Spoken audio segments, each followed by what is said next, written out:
खुलुमबाय गिबियावनो बर' रादाब नायनानै मोजां मोनग्रा गासैबो रायजो राजा नोंथांमोनखौ आंनि चेनेलाव फिन खेबसेबाव बरायनाय बावहरग्रोनाय थाबाय। आसा खालामो बयबो मोजाङै दङ।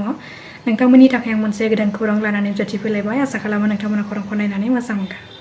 बिजेपिनि आफादगिरि आरो एमपि दिलीप सयकियाया सिक्स शिड्युलनि हेंथायै बाथ्रा बुंनायखौ लानानै दुंहाव थासारि सोमजिदों। दिलीप सयकियानि बेबादि सिक्स शिड्युलनि हेंथायै बाथ्रा बुंनायखौ ट्राइबेल सुबुंफोरा दुखु मोनदों आरो बेनि हेंथायै मैयानि सानाव BTR coordination committee of tribal अर्गेनाइजेशनआ एमपि दिलीप सयकियानि हेंथायै मुसुखा सावनानै गोख्रों खुद्रिसारदों। बिथांमोना बे खुद्रिसारनाय हाबाफारिनि गेजेरजों फोरमायथिनाय बादिब्ला एमपि दिलीप सयकियाया सिक्स शिड्युलनि हेंथा खोथा बुंनानै मोनसे असान्थि थासारि लाबोनो नाजादों आरो बर'फोरा गोबां आन्दोलन खालामनायनि गेजेरजोंसो बे सिक्स शिड्युलखौ मोननो हादों, जेराव बे सिक्स शिड्युलखौ मोननायनि उनाव BTR ओनसोलाव मोनसे सान्थि फैदोंमोन, नाथाय दिलीप सयकियाया असान्थि खालामनाय आरो बेखौ आलादा रोखोमै लानो नाजादों। बिथाङा सासे नन ट्राइबेल सुबुं जानानै जोंनि ट्राइबेल एरियायाव फैनानै ट्राइबेल सुबुंफोरखौ गाग्लोबनायनि सायाव बाथ्रा बुंनाया जोंनि थाखाय जोबोर दुखुनांथाव आरो सोंखारिजाथाव। दिलीप सयकियाया ट्राइबेलफोरनि सायाव आरो सिक्स शिड्युलनि सायाव जा बाथ्राखौ बुंदों बेखौ खम समनि गेजेरावनो निमाहा बियाब्ला आयेनारि राहा लानो थाखायबो हुमखि होदों BTR coordination committee of tribal अर्गेनाइजेशननि दैदेनगिरिफोरा। कलियाबराव मानसि आरो हाग्रानि मैदेरनि गेजेराव गिख्रंथाव जाथाय। कलियाबरनि साहा बागान ओनसोलनि संगीता सेराव मुंनि सासे आइजोखौ हाग्रानिफ्राय ओंखारबोनाय मैदेरा न'नि सिथ्लायावनो गाग्लोबनानै गोब्राब जोखोम खालामो। गोब्राब हालोदाव कलियाबरनि देहा फाहामसालियाव लांनाय जादोंमोनब्लाबो नाथाय गोब्राब जोखोम जानायनि जाहोनाव देहा फाहामसालियावनो रुंसारि जायो। सुलुंनिफ्राय मिथिनो हानाय बादिब्ला कामाख्या रैखाथि होजानाय हाग्रा ओनसोलनिफ्राय आदार नागिरनानै ओंखारबोनाय मानै मैदेरा इसिं न'खौ सिफायबाय थानाय समावनो संगीता सेरुआ न' सिंनिफ्राय बाहेराव ओंखारबोदोंमोन आरो बे समावनो मैदेरा गाग्लोबनानै गोब्राब जोखोम खालामो। बे जाथायनि उनाव खौरां मोननानै हाग्रा बिफाननि मावथिफ्रा जाथायजालियाव थांनानै खौरां लाहैयो। गुवाहाटीआव फालांगि खालामग्रा आइजोफोरखौ हमनायनि उनाव बे खेबाव गवालपारायावबो मोनसे स्रोद सुलुंनि गेजेरजों संदाननानै पुलिसआ गवालपारानि पन्चरत्न लजआव सिग्रोमनानै साबा हौवा आरो सानै आइजोफोरखौ खानो हायो। पुलिसआ मिथिहोनाय बादिब्ला बे पन्चरत्न लजआव गोबां सम सिगांनिफ्रायनो देहा फालांगि खालामनाय मुगैथाव खामानिया सोलिगासिनो दङमोन। सोहोराव बेबादि मुगैथाव खामानिनि हेंथायै सिग्रोमनायनि गेजेरजों पुलिसआ बिसोरखौ हमनो हायो। मोजां मोननायनि प्रप'जखौ नेवसिगारनायनि थाखाय आइजोखौ सिथारदों सासे सुबुङा। मिथिनो हानाय बादिब्ला सेरालिपुल गामिनि सासे लाइमोना मान्दापारा गामियाव गंसे न'खराव हाबनानै सानै गथ'नि बिमाखौ देगारजों सुनानै बुथारदों। जिउ खहा जानाय आइजोखौ साजोना बेगम होननानै सिनायथिनो हादों। फिसाजोखौ रैखा खालामनो नाजानायावनो आइजोनि बिमायाबो गोब्राब जोखोम जायो होननानै खौरां मोननाय जादों। बे जाथायनि दायनिगिरिखौ साब्बार आहमेद होननानै सिनायथि होदों पुलिसआ।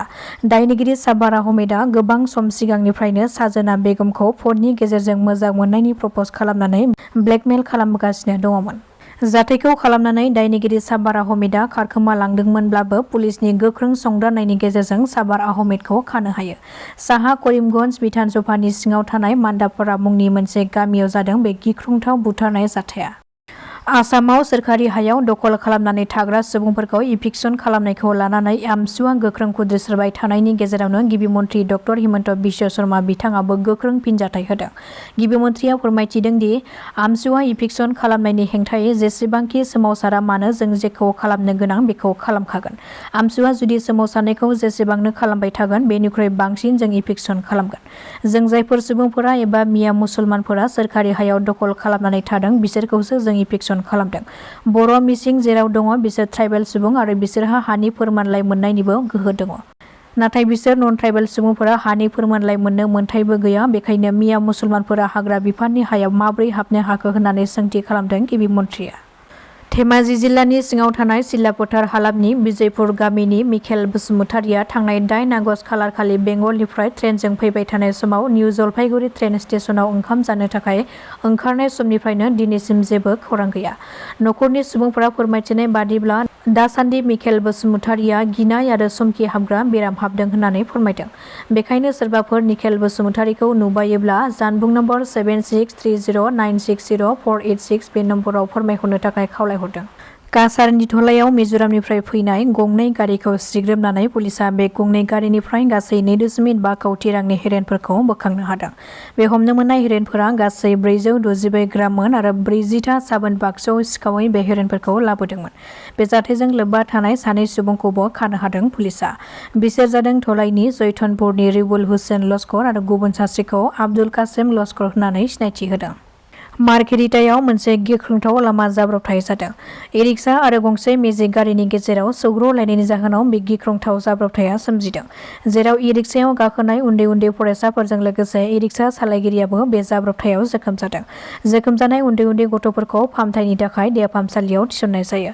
मिथिनो हानाय बादिब्ला उन्दै फरायसाफोरखौ फरायसालिनिफ्राय लाबोबाय थानाय समावनो हरखाब गंसे मेजिक गारिजों सौग्रावनायनि जाहोनाव बे गिख्रंथाव जाब्रबथायजों मोगा-मोगि जानो गोनां जायो। क'क्राझार जिल्लानि करिदा मदातिनि थागिबि आरो कचकाता दालाइसा एबसुनि बारग' आफादगिरि दोहौ ब्रह्म बिथाङा गावनि जिउखौ फोजोबनानै लादों।